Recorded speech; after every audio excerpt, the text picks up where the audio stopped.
बहुत काम वेदना प्रदान करने वाली है, इसलिए इसमें बहुत गलत काम हो जाते हैं, बड़े पाप बन जाते हैं। बड़े भाग्यशाली हैं जो अपने यौवन को पवित्र रखा। वो ही जगत को पावन करने वाले महात्मा हैं, उन्हीं के चरणों में कोटिशा बार बार नमन, जो अपनी जवानी को दूषित नहीं होने दिया, जिनकी यौवन अवस्था परम पवित्र व्यतीत हो गई। उनको क्या कहना, देर नहीं लगेगा, सिद्धावस्था आने में देर नहीं लगेगी। ये जो यौवन है बहुत बहुत ही मदांध करके, धर्म भ्रष्ट कर, किसी का भय नहीं मानता, न भगवान का, न गुरु का, न शास्त्र का, बस मनमानी आचरण। फिर जो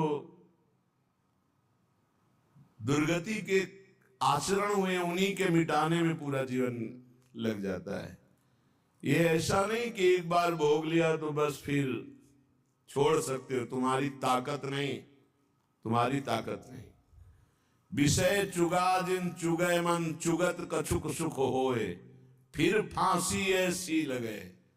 ये जो फांसी, विषय चुगा केवल दिखाई दे रहा है, लेकिन उसमें जो बंधन है, जो जाल है, वो नहीं दिखाई दे रहा। जो ही तुमने चुगा तो उसका जो जाल है वो फंस जाएगा। फिर फांसी ऐसी लगे तेषम दुख न को। अब तो बस वही तृष्णा, वही चिंतन, वही गंदी बात।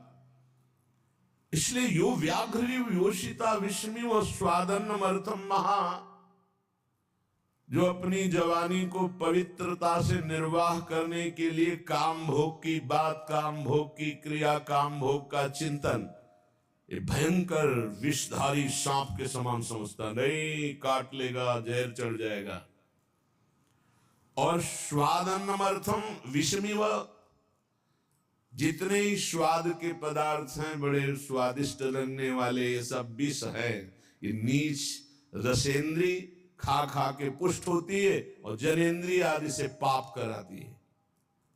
श्रीपाद कह रहे हैं जीवन प्रभु के क्रंदन के लिए मिला है, रो रो कर व्यतीत करने के लिए मिला है। यही दोष हमको प्रभु का प्रेम प्राप्त नहीं होने देते। जवानी को संभालो, पवित्र रखो।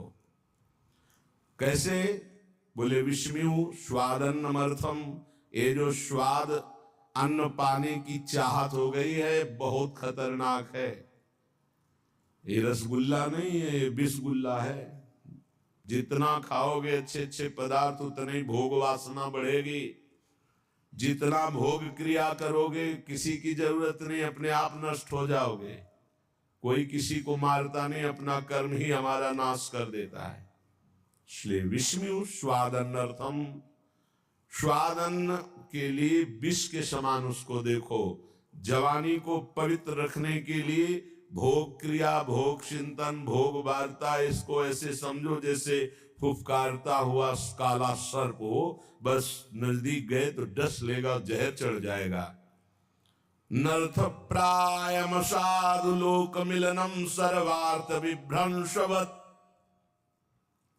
ये महानर्थकारी असाधु आचरण करने वालों से दूर रहे, इनका कभी संग न होने पावे। जो जनेन्द्री रसेंद्री के गुलाम है, इनका संग न होने पावे, नहीं ये संग नष्ट कर देगा। संगम त्यजेत, इनका संग ही त्याग दे।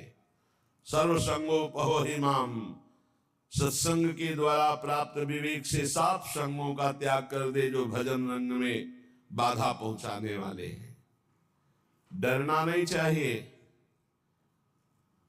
जैसे रिश्ते, नातेदार, संबंधी, मित्र, संसार के और प्रियजन यदि हमें प्रभु से विमुख करते हैं, ये प्रभु की निंदा करते हैं, भक्ति की निंदा करते हैं, भगवत मार्ग की बाधा खड़ी करते हैं, तो हम मन से प्रणाम करके इनमें भी भगवत भावना करके पर इनका कभी संग संभाषण नहीं करेंगे। श्रीपाद के अनर्थ प्राय मसाध लोक मिलन सर्वार्थ विभ्रंशवत, ये अनर्थ पैदा करने वाले असाधु भगवत मार्ग के विमुख जो है, इनका कभी संग मत करो। ये आपके परमार्थ स्वार्थ सबका नाश कर देंगे।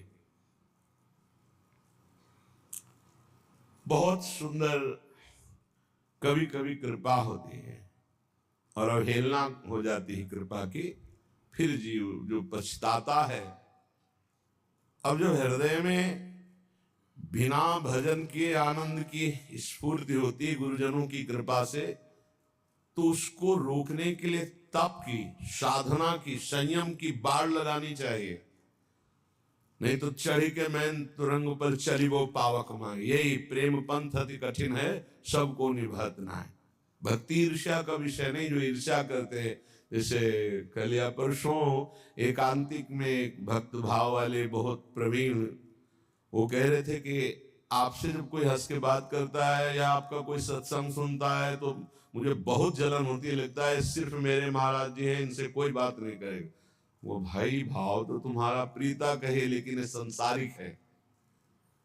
जो हरिवंश को नाम सुनावे तन मन प्राण तासु बलिहारी। ये भक्ति का हमारे गुरुदेव को, हमारे इष्ट को जो पुकारे, जो सुने, जो देखे, उसकी चरण रज लेके माथे पे आ, धन्य है आप हमारे गुरुदेव से प्यार करते हैं, हम आपको प्राणों से भी अधिक प्यार करते हैं। जो हरिवंश उपासक सेवे सदा सेवं ताके चरण विचारी। ईर्ष्या थोड़ी, ये कोई सांसारिक मार्ग थोड़ी है। हमारे प्रभु का यश गा रहा है, हमारे प्रभु का नाम जप कर रहा है, तो हम उसकी जूठन लेंगे, उसका चरणामृत लेंगे, उसको बार बार प्रणाम करेंगे। नर्थ प्राय मसाद लोक मिलनम सर्वार्थ विभ्रंशवत। अगर कहीं ऐसे असाधु भाव वाले, चाहे माँ हो, पिता हो, भाई हो, बंधु हो, रिश्ता हो, नाता हो, कुछ भी हो, जो हमें प्रिया प्रीतम से विमुख कर दे, बहुत अनंत जन्मों से भटकने के बाद आज मार्ग मिला, और मार्ग में आकर के नहीं नहीं, कदापि नहीं। नर्थ प्रायम साधु लोक मिलनम सर्वार्थ विभ्रंशवत। कोई भी हो, अब दांव लगा है प्रिया प्रीतम के मिलन का, आप गुंजाइश नहीं है, आप नहीं, कोई भी हो, अपना मन अपना प्राण भी त्याग करना पड़े तो कोई बात नहीं, प्राण भी त्याग कर देंगे, लेकिन प्रिया प्रीतम को नहीं। किंचन मात्र परिग्रहम गृहमेव स्वात्मेन्द्रियम शत्रुवत। मुझे किंचन मात्र भी वो परिग्रह, वो दान, वो संग्रह नहीं करना जिससे हमारे प्रिया प्रीतम छूट जाए, उसी का चिंतन चलता रहे। नहीं, जो परिग्रह, जो दान, जो संग्रह प्रिया प्रीतम से विमुख कर दे, महाअनिष्टकारी, मुझे नहीं स्वीकार करना। किंचन मात्र परिग्रहम गृहमेव स्वात्मेन्द्रियम शत्रुवत। दुश्मन के समान देखे परिग्रह को, क्योंकि वो प्रिया प्रीतम से विमुख कर दे। मन्नेत्र प्रणयी हरौ सही वसेत साध्वत्र वृंदावने। वही वृंदावन में मेरी मान्यता है कि वास का उत्तम फल प्राप्त कर पाता है, जो जवानी को दूषित नहीं होने देता, जो स्वाद अन्न में विषवत भावना रखता है, जो परिवार सुहृद मित्रगण जो भगवत विरोधी भाव प्रकट करते हैं उनसे बिल्कुल दूर, सर्वार्थ विभ्रंशवत, ये सब कुछ नाश कर देंगे, ऐसे भागो दूर। किंचन मात्र परिग्रहम गृहमेव स्वात्मेन्द्रियम शत्रुवत। अपनी इंद्रियों के भोग विलासिता का कोई भी परिग्रह, कोई भी दान पुण्य ऐसा न स्वीकार करे जो प्रिया प्रीतम से विमुख कर दे। मन्नेत्र प्रणयी हरो सही वसेत साध्वत्र वृंदावनम। वही साधु स्वभाव वाला वृंदावन वास का परम उत्तम लाभ प्राप्त करता है। संत वाणी, महापुरुषों के वचन भगवत प्राप्ति को बहुत जल्दी प्रकाशित करते हैं, पुष्ट करते हैं। उपासक ये समझ ले कि ये चार बातें बड़े ही भाग्यशाली को प्राप्त होती हैं।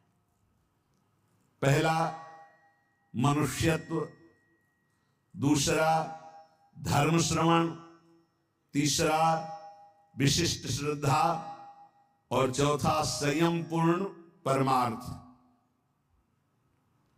मनुष्य शरीर ये किसी कर्म के फल से नहीं मिला है, भगवान की कृपा से मिला है। कबहू का करी करुणा नर देही, देत ईश बिनु हेतु सनेही। बड़ी कृपा, दुर्लभो मानुषो देहो, जगह जगह शास्त्रों में आया है। मनुष्यत्व, बड़े भाग्यशाली जिनको मानव देह की प्राप्ति हुई। मानव देह प्राप्त करके दूसरा महाभाग्य सत्संग, धर्म श्रवणम, धर्म शास्त्र से युक्त सत्संग। मनमानी एक दक्षिण की वार्ता, एक उत्तर की वार्ता, कोई तुकताक ही नहीं मिल रहा, क्या कहना चाहते समझे में नहीं आता, बताना क्या चाहते हैं। तस्मात् शास्त्रम प्रमाणम थे, शास्त्र प्रमाणित, महापुरुषों से प्रमाणित जो वाक्य उसे सत्संग कहते हैं। अपना अनुभव, शास्त्र सम्मत महापुरुषों के अनुभव, इन्हीं की चर्चा को सत्संग कहते हैं, मनोरंजन को सत्संग नहीं कहते। धर्म श्रवण सत्संग, ये बड़ी दुर्लभ बात है। मनुष्य शरीर मिला और सत्संग मिला।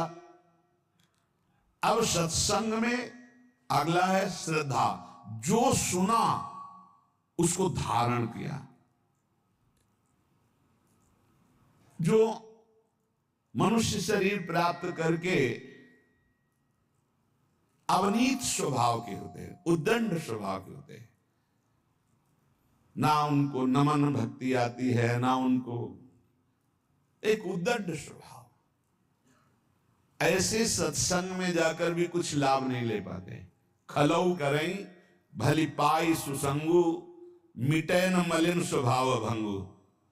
वो अभिमानी जन, वो दुष्ट स्वभाव वाले, भगवान की कृपा हुई, साधु दर्शन साधु संग, लेकिन वो लाभ नहीं ले पाते। अवनीत को विपत्ति ही मिलती है, भगवत संपत्ति नहीं। अवनीत को, दुष्ट स्वभाव, उद्दंड अभिमानी को दुर्दशा ही प्राप्त होती है। जो विनीत है वही शिक्षा को प्राप्त कर पाता, विनयशील नम्र। इसीलिए कहा महापुरुषों के पास जाओ, प्रणिपातेन साष्टांग दंडवत, हाथ जोड़कर बड़ी धन्यता से, तब वहां तुम ग्रहण कर पाओगे। अंजलि चढ़ाकर, माथे पर हाथ रखकर, सम्मान प्रदर्शित करते हुए, मन वचन शरीर से विनयवनत होकर के तब सत्संग का लाभ लिया जाता है। बोले संयम पुरुषार्थ। अब जो सत्संग में सुना पूर्ण विश्वास के साथ, वैसे ही संयम और खूब परमार्थ का पुरुषार्थ जान लगा करके, एक बार जैसे कहा दांती पीसते हुए कमर कस के हमको चढ़ जाना इस चढ़ाई पर। निरंतर नाम जप, निरंतर भजन, असत आचरणों का त्याग। जो मानव शरीर प्राप्त करके सत्संग मिला पर उस पर श्रद्धा नहीं है, तो 20 साल सत्संग सुनने पर परिवर्तन नहीं होगा। और अगर श्रद्धा है तो उसका परिणाम है कि वो तत्पर हो जाएगा, वैसे ही आचरण करने लगेगा, सत्संग में जैसा कहा गया है। तो मानव शरीर, सत्संग, और सत्संग पे श्रद्धा, और श्रद्धा का स्वरूप है यथार्थ जो बोला जा रहा है उसे अपने जीवन में उतार लेना, और दिव्य पुरुषार्थ, खूब मेहनत करके साधन भजन करना। ये 4 बातें बड़े सौभाग्यशाली में होते हैं। जो तपस्वी मनुष्य शरीर पाकर, सत्संग सुनकर, श्रद्धानुसार पुरुषार्थ करता है, वो अपनी अंतरात्मा में ही भगवत साक्षात्कार कर लेता है, हृदय में ही। जो प्रमादी पुरुष होता है, उस धन का केवल चिंतन करता है कि चलो सत्संग में चलते, कोई उपाय मिले जिससे धन मिल जाए। सत्संग करते हैं धन के लिए, सत्संग सुनते हैं धन के लिए। वो प्रमादी पुरुष होता है, प्रमत्त पुरुष होता है। जो अप्रमत्त है वो भगवान की प्राप्ति की, कहां जाऊं, कैसे कोई मुझे बता दे, कैसे भगवत प्राप्ति होगी, कैसे मैं काम आदि दोषों पर विजय प्राप्त करके स्वरूप बोध प्राप्त करूं। संसारी मनुष्य अपने प्रिय परिवार के कुटुंबियों के लिए बुरा से बुरा पाप कर्म करता है, और जब मरता है तो अकेले उसको फल भोगना पड़ता है। अकेला दुख, अकेला यहां से जाता है, अकेला दुख भोगता है। कोई भी घर परिवार का नरक में बंटवारा नहीं करता जाके। इसलिए कुटुंब के मोह में फंसकर पाप कर्म ना किया जाए। जो संयम नियम पूर्वक जीवन व्यतीत करता है वही इन भोगों से बच पाता है। नहीं तो एक काम भोग इतना लुभावना है कि बड़े बड़े संयमी पुरुषों का मन आकृष्ट हो जाता और भ्रष्ट हो जाते हैं। साधक हर समय अंतःकरण की शोध करता रहे कि कहीं काम ने दबाव तो नहीं कर दिया, कहीं क्रोध तो हमारे अंतःकरण पर प्रभाव नहीं कर रहा, कहीं अहंकार तो नहीं छा रहा है। अगर ऐसा है तो संपूर्ण माया अपना प्रभाव दिखा देगी। काम क्रोध अहंकार हृदय में है तो सावधान। जैसे वृक्ष का पत्ता पतझड़ ऋतुकालिक रात्रि समूह के बीत जाने पर पीला होकर गिर जाता है, ऐसे ही तुम्हारी आयु समाप्त होने पर ये शरीर नष्ट हो जाएगा। इसलिए एक क्षण भी पाप कर्म में मत लगाओ। जैसे ओस की बूंद ऐसे पत्ते पर ही लग रही है, बस वो गिरने ही वाली है, ऐसे ही तुम्हारा जीवन नष्ट होने वाला है। इसलिए तुम एक क्षण भी असावधान मत रहो, हर समय नाम जप करो, पता नहीं वो बूंद कब गिर जाए। जैसे पानी का बुलबुला बस फूटने वाला है, जितने सेकंड टिका हुआ है, ऐसे ही तुम्हारा शरीर नष्ट होने वाला है। जितने श्वास टिकी हुई है, बस क्या करो। इसलिए तुम एक क्षण भी असावधान न रहो, हर समय राधा राधा कहो। अनेक प्रकार के विघ्नों से युक्त अत्यंत अल्प आयु है। इस अल्प आयु वाले मानव देह को प्राप्त करके बहुत शीघ्र भगवत प्राप्ति कर लो, एक क्षण भी प्रमाद न करो। जैसे इस कमल शरत काल के निर्मल जल को भी नहीं छूता, अलिप्त रहता है, उसी प्रकार तू संसार की समस्त भोगासक्तियों से अलिप्त रह। कोई भी स्नेह बंधन तुझे विवश न कर पावे। क्षण भर भी प्रमाद मत कर, निरंतर भजन कर। जीव मोहवशाद इस माया जनित दुख को सुख मानकर भोगने के लिए प्रयासरत है और परम सुख मोक्ष या भगवत प्राप्ति की चाह ही नहीं कर रहा। ये दुखालय में दुख में वो सुख खोज रहा है। इंद्रियों को इनके विषयों में जाने की ढील मत दो। पांचों में से 5 ना संभाल पाओ तो 2 संभाल लो, एक रसेंद्री और एक जनेंद्री। अगर इन 2 में से दोनों ना संभाल पाओ तो एक संभाल लो, रसेंद्री। जनेंद्री ठीक हो जाएगी। ना तू किसी से द्वेष कर, ना रोष कर, ना किसी से राग कर। इसी जन्म में तू भजन बल से भगवत प्राप्ति कर ले, जन्म मरण चक्र को मिटा दे। देखो, शास्त्र और श्रुतियों का अंत नहीं, कितना पढ़ोगे। इतने परमार्थ के मार्ग हैं, कितना तुम जानकारी करोगे। अतः मेरी सीख मान लो, जरा मरण से मुक्त होने के लिए ज्यादा पढ़ने लिखने की जरूरत नहीं है। राधा राधा राधा राधा नाम रटने की जरूरत है। इतने शास्त्र हैं, कहां तक पढ़ोगे। इतने सिद्धांत है, कहां तक जानोगे। सबकी बात जान लो। नाम जप करने वाले के हृदय में शुद्ध ज्ञान, शुद्ध प्रेम प्रकाशित हो जाता है। यदि तुम्हें यमदूतों से बचना है तो ऐसा दुर्वचन मत बोलो कि किसी का हृदय घायल हो जाए। ऐसे हैं बोलने वाले कि बिना बाण के हृदय को घायल कर दे। किसी की जीविका को मत छीनो कि एकांत में बैठ के रो दे। देख लो, अगर यमदूतों से बचना है, किसी को ऐसा मत बोलो कि एकांत में बैठकर तुम्हारे वचनों को याद करके दुखी हो जाए। किसी की जीविका को मत छीनो, उसे गरीब मत जानो, उसे अनाथ मत जानो। दीनानाथ प्रभु हैं। दुखिया को न सताइए, और दुखिया देगा रोए, उसका कोई बल नहीं। और जब दुखिया के मुखिया सुने तब तेरी गति का होए। ये होश में रहे। कह रहे किसी असहाय का धन मत छीन लेना, उसकी जीविका मत छीन लेना। वो असमर्थ है, वो जितने आंसू गिराएगा तुम फिर उसका हिसाब नहीं दे सकते हो। इसलिए धर्म से रहो। धर्म का स्वरूप है शास्त्र के अनुसार जीवन, दूसरों को सुख पहुंचाना। अधिक क्या कहूं, जो अपने से प्रतिकूलता का व्यवहार करे उसके साथ कभी प्रतिकूल व्यवहार मत करो। जो अपनी शारीरिक चेष्टाएं हैं उज्जवल हो, न्याय युक्त हो, धर्म युक्त हो, कभी यमराज के दूत तुम्हें छुएंगे भी नहीं। ऐ साधक, ये रसेंद्री को सुधार लो। अलग अलग महापुरुष कहे ये स्वादिष्ट भोजन नहीं, ये पूरा जीवन बर्बाद करने वाली वस्तु है। खाते खाते मर गए,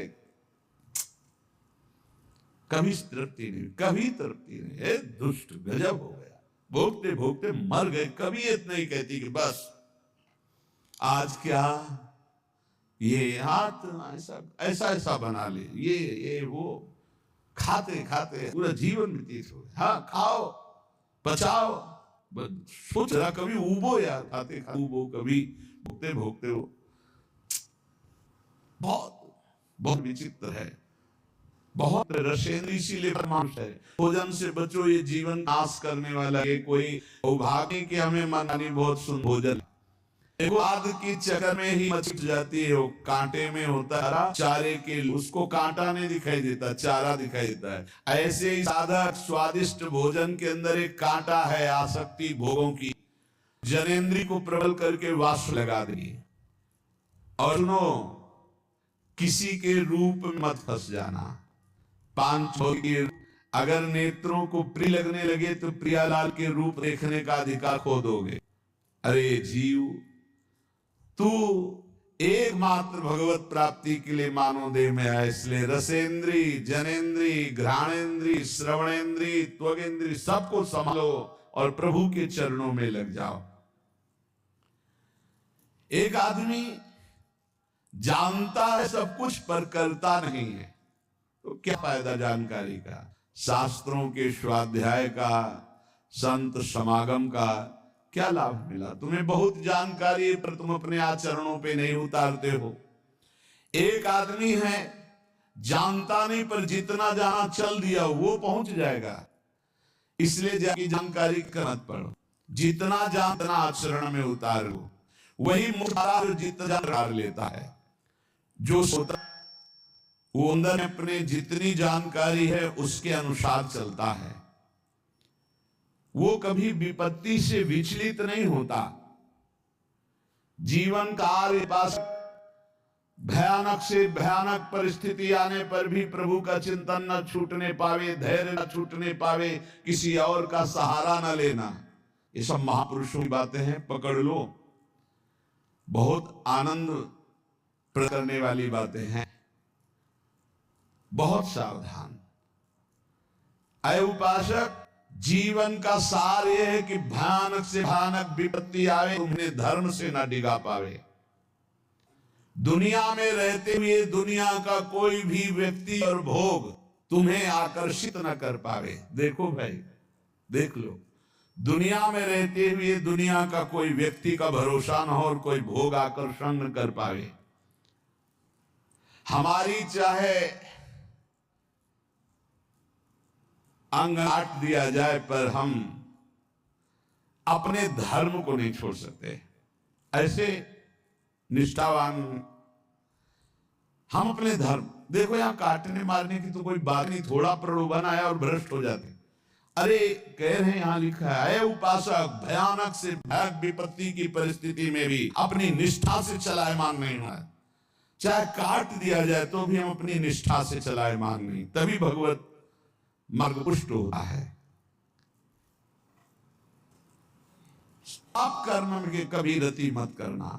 ध्यान से सुनो, जो प्रश्न करते हैं कि पापी लोग बड़े सुखी दिखाई देते हैं, ये ताजे दूध की भांति पाप कर्म होता है।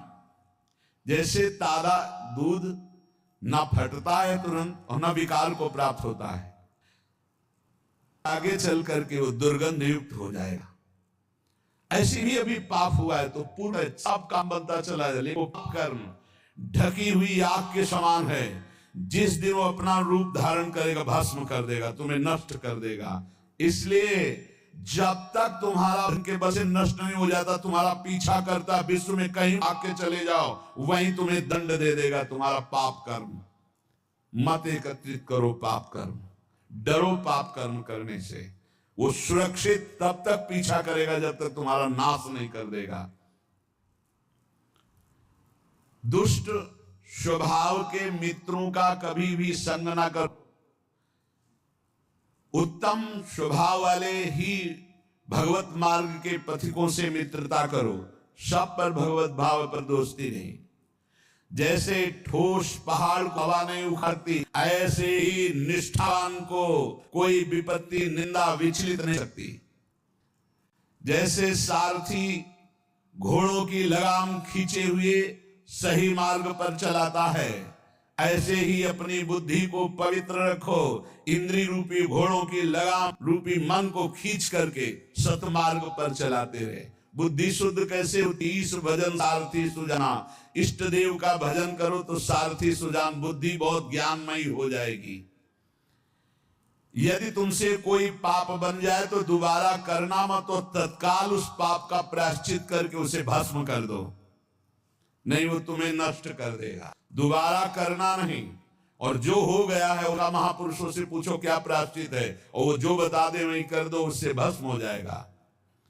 और यदि पुण्य कर चुके हो, पुण्य किए हो, तो उसे बार बार करो पुण्य कार्य को, और कभी किसी से बताना नहीं, तो तुम्हारा पुण्य तुम्हें लाभ प्रदान करेगा। ध्यान दीजिए, पाप कर्म हो तो दोबारा करना नहीं, महापुरुषों से बताकर उसका प्रायश्चित तत्काल उसको भस्म कराओ, नहीं तो ब्याज सहित दंड देगा। और पुण्य किया हो तो किसी से बताना नहीं, और बार बार सुकृत धर्म आचरण करो, तुम्हें महासुख प्रदान करेंगे। लेकिन पाप करोगे तो कोई जान भी नहीं पाएगा, पुण्य करोगे तो माइक से हल्ला मचाओगे, 4 लोगों को बताओगे, पोस्टर भी छपवा देते हैं। इससे क्या होगा? सब खत्म हो गया। जितने लोग देखते जाएंगे सुकृत के अधिकारी हो जाएंगे, तुम्हारा सारा सुकृत नष्ट होता जाएगा। सिद्धांत को समझो, पुण्यात्मा पोस्टर नहीं छपवाते। यदि पुण्य बन जाए तो कभी जवान से मत कहो किसी को कोई जान पावे, पर अहंकार चैन नहीं लेने देता, वो बताता है। एक भगत जी आए तो बार बार बीच में एकांती में बोल उठते, भारत के जितने तीर्थ हैं 5-5 बार गए हैं हम, ठीक है। फिर बीच में बद्री नारायण कहां कई बार गए हम, कई बार। ये अहंकार देखो, शास्त्र संत महापुरुषों के वचन, पुण्य करो जबान से न निकलने पावे, कोई जान न पावे, और पुण्य बार बार करो और भगवान को समर्पित कर दो।